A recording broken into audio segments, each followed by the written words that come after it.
All right, everyone. Welcome to this debate between Democratic challenger Zack Zappone and incumbent Republican Mike Volz for the sixth legislative district, House Position One. Um, Zack is hoping he can turn this red district blue.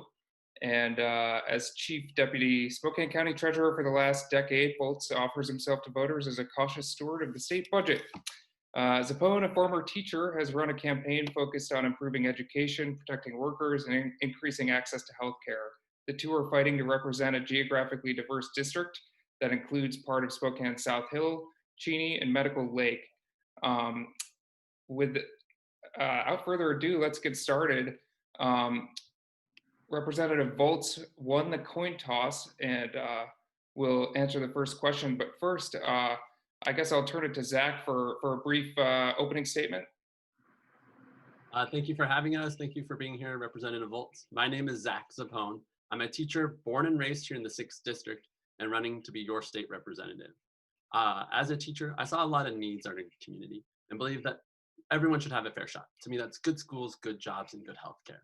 Those needs in our community range from mental health services, college and career technical educations, growing our local economy, and supporting our healthcare. This election is a really important election, and I think we need to have a representative who will fight for us. Both Representative Volz and I agree that we shouldn't be raising taxes on the middle class. But I think this election is more about who do you believe is going to fight for you in Olympia, fight to solve our tough problems.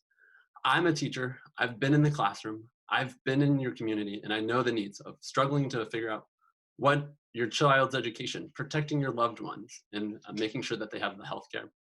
I'm running to represent your needs to make sure everyone has a fair shot. Again, my name's Zack Zappone, and I'm asking for your vote.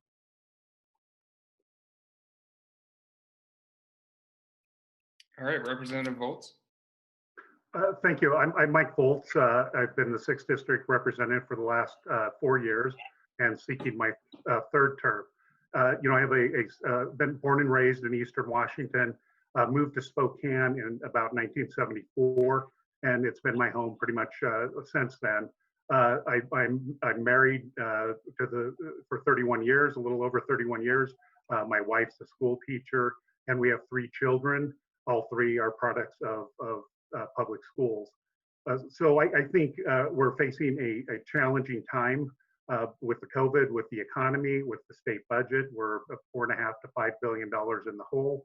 And I think we need somebody with a proven track record to be able to handle these issues. I've worked in the public and private sector with over 3 decades worth of experience, graduated from Eastern and Gonzaga, and I believe I have the skill set to perform. All right, and just to go over the ground rules a little bit for everyone at home, each candidate will get 1 minute to answer each question, and then the person who answers it first will get 30 seconds to sort of offer a rebuttal, and then we'll switch to a new question. Let's start with the reason why we're having this debate over Zoom and not in person. The coronavirus. Obviously, the talks in Congress over a potential aid package have stalled. But if there is some sort of relief for Washington and other states, how do you think the legislature should appropriate new relief if we get any? Well, yeah, great question. So first of all, before we left session, I voted to release $200 million in state funding locally to fight the COVID and to be able to respond to the COVID response. So I think if more money are coming, we need to take a comprehensive look at how we support our local public health officials, because the partnership really between the state and the local governments needs to be strengthened and fortified. And it's really our local health districts that execute the plan and support these local communities. I think any additional funding really should be targeted towards those areas and those individuals of the highest need and highest risk. I think recently we've seen a significant spike in our nursing home and senior center. And my mother-in-law is in one where they had a pretty severe outbreak. So I think we need to prioritize how those new funds, should they be coming, how they should be deployed and utilized for the best interest. Mr. Zappone? Yeah, I think that our public health and safety is a top concern, and that we need to be supporting our public health officials. I'm not a public health expert. I'm not an infectious disease expert, but we know that we still need more PPE. We still know that we need more tests that are affordable to everybody. You shouldn't have to be paying a high deductible to go get a test, or if you don't have insurance, you should be able to get a test. That's the only way that we're going to be able to get this virus under control. I also think that we need more aid to our community. As I've gone around talking to folks and calling them, I've heard of folks in Airway Heights in the county who haven't been qualified for rent assistance, and they're really stressed out about how they're going to make their rent paid. There's a lot of need in our community. We need to be making sure that if we get more package for both tackling the virus, meeting the basic necessities of folks, making sure that they're getting their unemployment, and we're able to support small businesses and grow our local economy. Representative Volz, you have 30 seconds. No, I think we've covered pretty much everything on the topic. I think the PPE and supporting through the local communities, I think, is the correct direction. All right. Well, then this next question is for Zach. So we've seen local leaders here push for a lot more flexibility in reopening the economy, both to the governor and hoping that state legislators endorse that push. As a state legislator, would you support pushing the governor to allow Spokane County more flexibility in reopening, assuming that's still an issue when you take office? Yeah, like I said, I'm not a public health expert. I look to those officials like Dr. Bob Lutz, and I take my guidance from Dr. Bob Lutz, and I will follow what the science says. And if Dr. Bob Lutz says that it's time for us to have a more release in deregulation, that's the guidance I'm going to follow. I'm not going to take the lead from people who think they know more than our top local officials.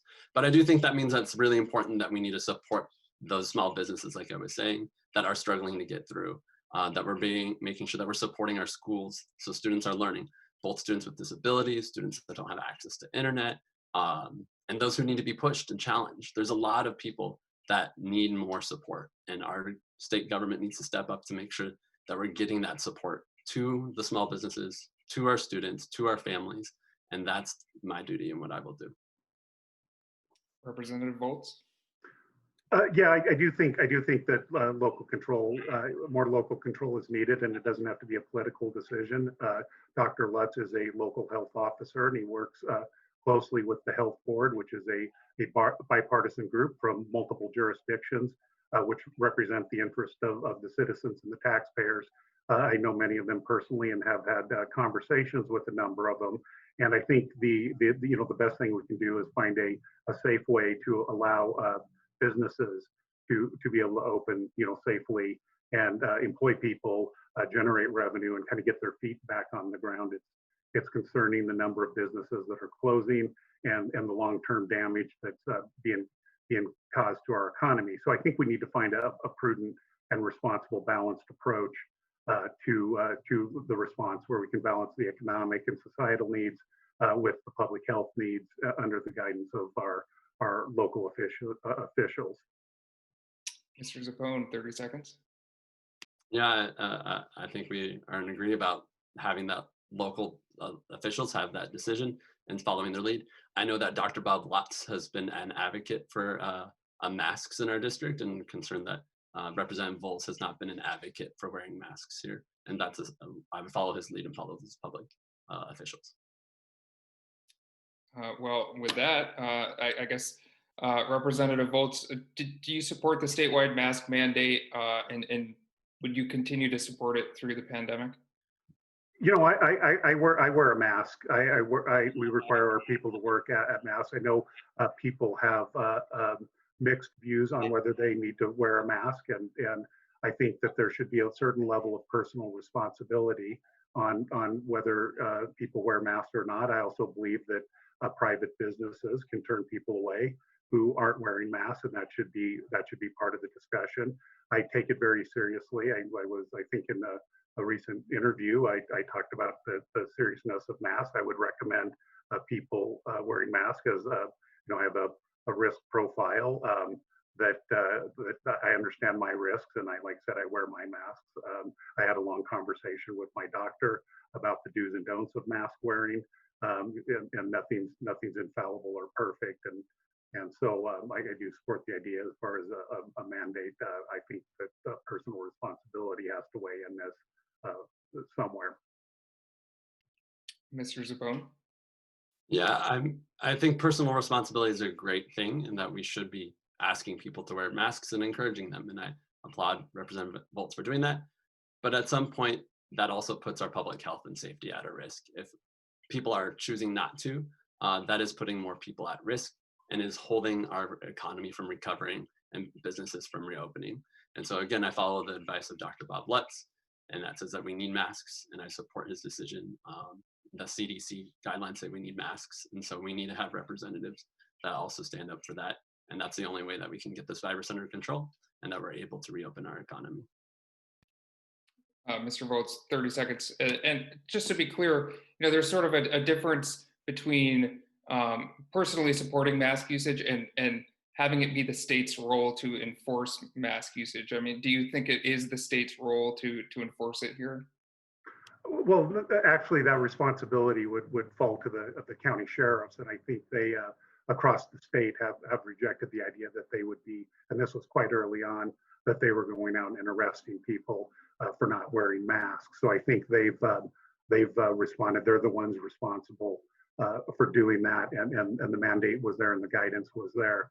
So by and large, they have said that that's not their job to enforce that. All right, so Mr. Zappone, obviously, we know that the state is facing a budget shortfall. We don't know how significant that shortfall might be, but it's going to need to be addressed by the legislature next year. How do you look to close that shortfall? Is there specific cuts that can be made? Are there specific ways revenues can be raised to help address that shortfall? Yeah, I think the state budget's going to be one of the top issues that we're talking about next session. And I'm rooted in our Eastern Washington values and don't think government should have a lot of waste. I drive a 2000 Saturn that doesn't have air conditioning. I don't believe in all the bells and whistles and extra in our government. And I think that'll be what I go through. I look through our government budget. I see that the Washington Health Benefit Exchange has a $25 incentive to help people sign up on healthcare. That seems excessive. Another thing I'm concerned about is representatives who make $90,000 a year before being elected a representative, and then get a $50,000 increase in their state representative budget and continue to make that $90,000 a year after being elected when they're in Olympia for 5 months a year. That seems like an example of waste.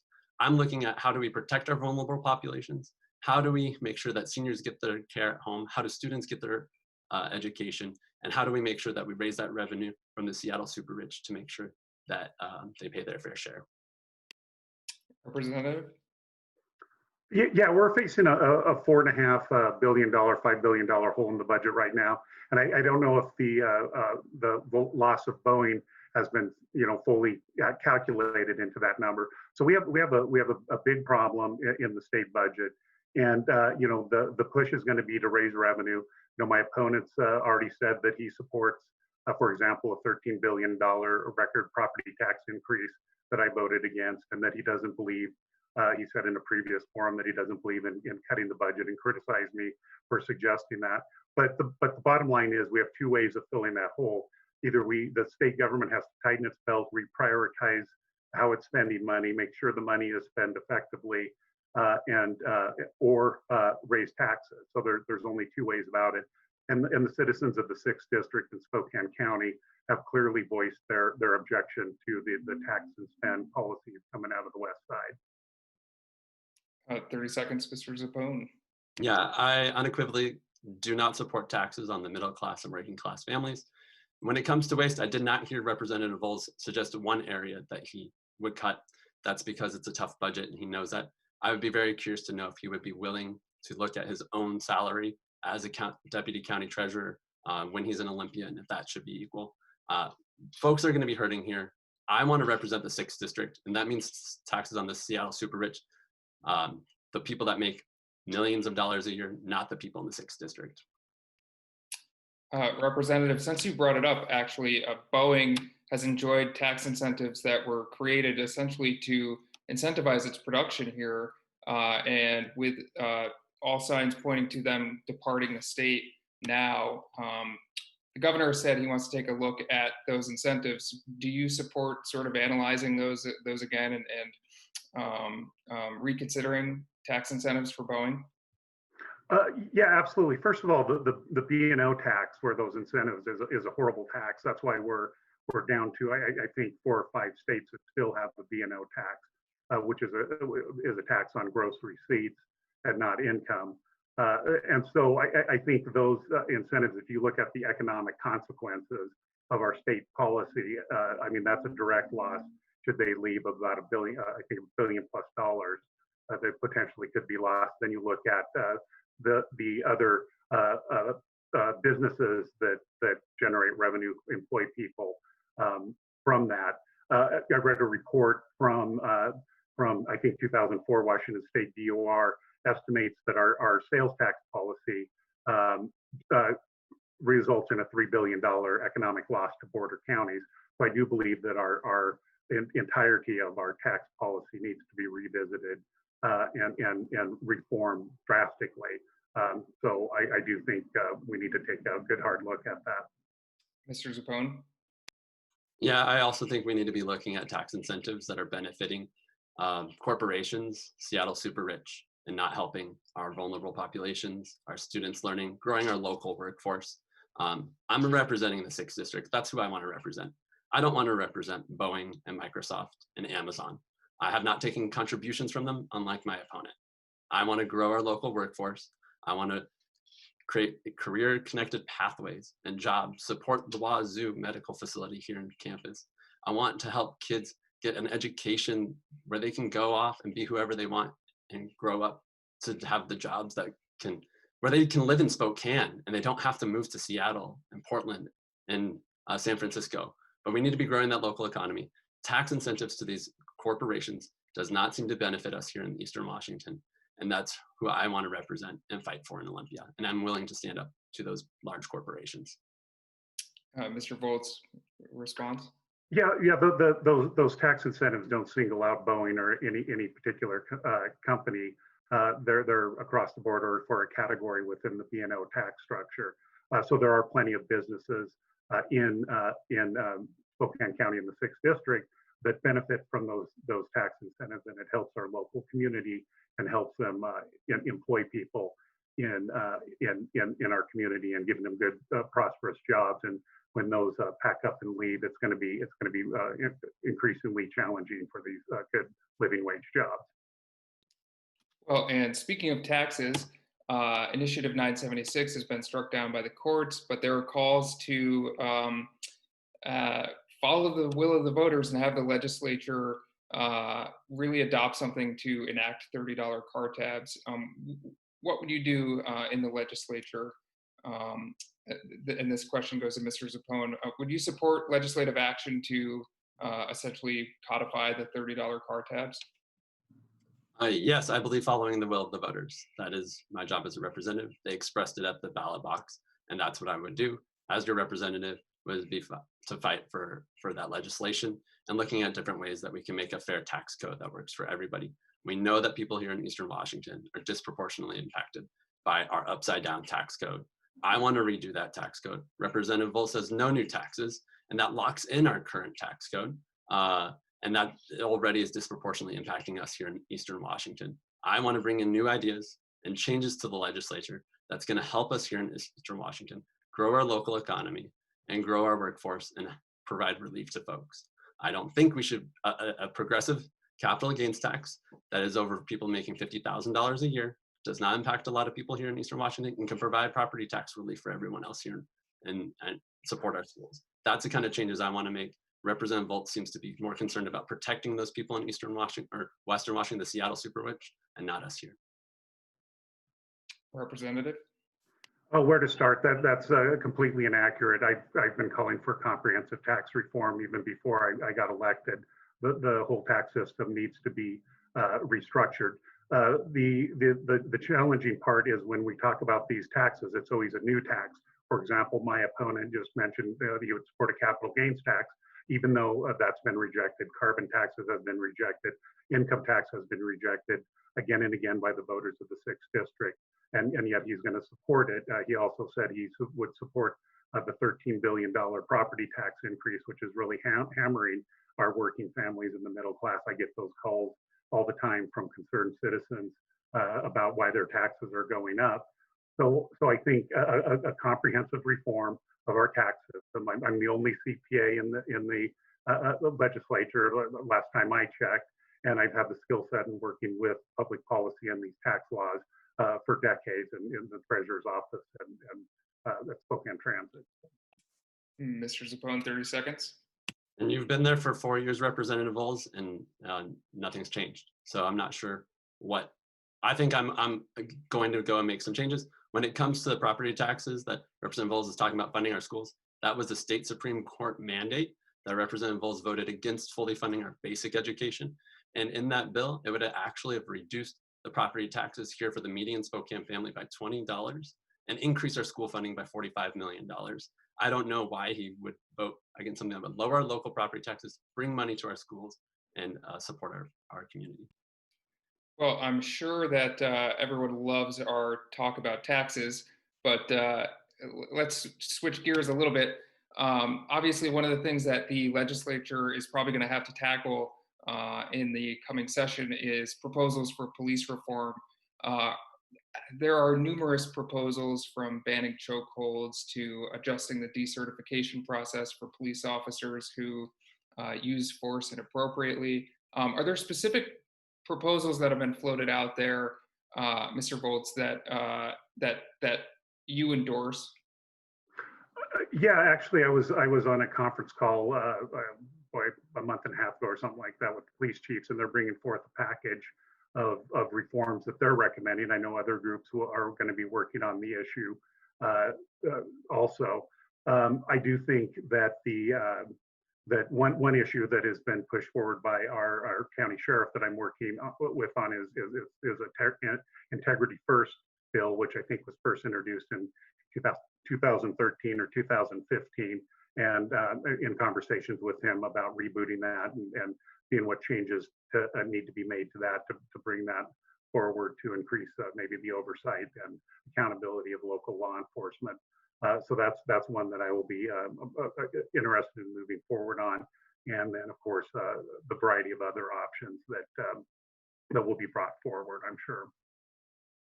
Mr. Zappone. Yeah, I think that the evidence is clear that there are communities in our state that are being disproportionately impacted by police brutality, and that we need to take steps as a legislature to do that. I still support law enforcement, and I want to help law enforcement do what they do best, which is respond to emergencies, enforce crime, or enforce laws and deter crime. They're not mental health therapists and counselors. I'm a teacher. I'm not trained to be a counselor. So I want to help get them the resources they need. I think we need behavioral health specialists that respond to crises with mental health crises and substance abuse crises.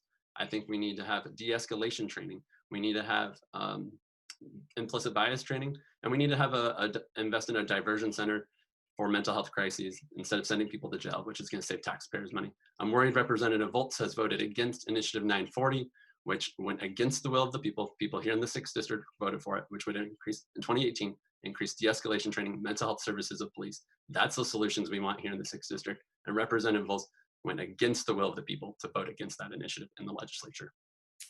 Representative Volz, 30 seconds if you want to respond to that. Yeah, I think there was a negotiated fix that I ended up voting yes on. There was a different bill number, can't remember the bill number, but it was a very complicated thing, and unfortunately, I think that ended up getting tossed or questioned by the courts on how that was procedurally handled. So I don't oppose that. I think that's an area that we need to be working on and talking about these things in getting some good training and for our law enforcement officers and helping them out and performing their tough job. Mr. Zappone, are you supporting Referendum 90, the sex education in public schools measure? Why or why not? Yeah, as I mentioned, I believe following the will of the voters. Voters are going to have a choice on that right now, and that's how I would vote in the legislature if it comes up. I believe that we have an obligation to be teaching social emotional learning, consent in our schools. And I do believe that's important stuff. As a teacher, I see how important that is. I believe in making sure that we have curriculum that's respectful and inclusive for everybody. I'm concerned by Representative Volz's voting record when he voted against banning conversion therapy of LGBTQ youth, forcing them to go to therapists to become straight. This has been proven to be unscientifically proven, causing long-term impacts on their health, depression, anxiety, and even higher rates of suicide. I'm a representative that believes in the respect and inclusion of people, and I don't think Representative Volz's vote matches that, and I think it deserves an explanation to the voters of the 6th District. Representative Volz. I'm sorry, what was the question again, please? Do you support referendum 90, the sex ed in public schools? Yeah, I voted against. I voted against that in Ed Committee. I voted against that on the floor. We offered up a number of, I think, reasonable amendments on that. Wasn't necessarily opposed 100% to the policy. I agree that we need to be teaching safe spaces and a variety of other things and inclusion. But the interesting thing about that is I heard a lot of concern from the citizens and the parents in the 6th District, and also the school administrators, and many of them, all of them say they're already teaching this, and that we don't need to strip away the authority from the local school boards on making these determinations and putting that power on determining what's appropriate across the state in the hands of one person in approving what curriculum is allowable. So I do think that our 90 vote to repeal on that, and let's start again and try to find something that's a little bit more reasonable and measured. Mr. Zappone, 30 seconds if you need it. I did not hear Representative Volz provide an explanation for his vote. That was a bipartisan vote to protect LGBTQ youth from trauma. And I think that is a question that voters should be asking themselves, is do we want a representative who's in the legislature allowing protections for people that are causing trauma to students, or someone that wants to advocate for mental health, has worked with those students and wants to make a change to improve their lives? And that is a serious question people should be asking themselves. Mr. Volz, I'll give you 30 seconds if you want to respond to that. Yeah, I think the question was on R90, not conversion therapy. But the question, the no vote on the conversion therapy was that because the way the law was structured, that it drew in serious question on whether or not somebody who wanted to go talk to a counselor, if that would fall into the category of conversion therapy or not, and that if somebody was willing, certainly I don't think that anybody should be forced to live out that. And I do think I have a very solid record. I actually got up on a bill, at least one bill, in support of our LGBTQ community on a task force for veterans. So I think it's a erroneous assertion on his part. Okay, and Mr. Volz, I would be remiss if I didn't ask one of our reader questions. So Jake wants to know how you'll strive to support public education. Well, I've been on the Ed Committee, and I've actually there's a number of bills that I'm pretty proud of that in the education space. One is of course the alternate pathways to graduation, getting rid of standardized testing. I think supports our students and communities. I co-sponsored that bill. I co-sponsored a bill to put more mental health counselors into our schools. I do think what we need to do is look at the funding that we have available and prioritize it. What I'm hearing a lot from our superintendents is the lack of flexibility they have in the money. Most of how the money is spent through the prototypical school model is very rigidly controlled from Olympia. It's a one-size-fits-all program, and that it doesn't allow for local flexibility in funding. So I think there's a lot we can do.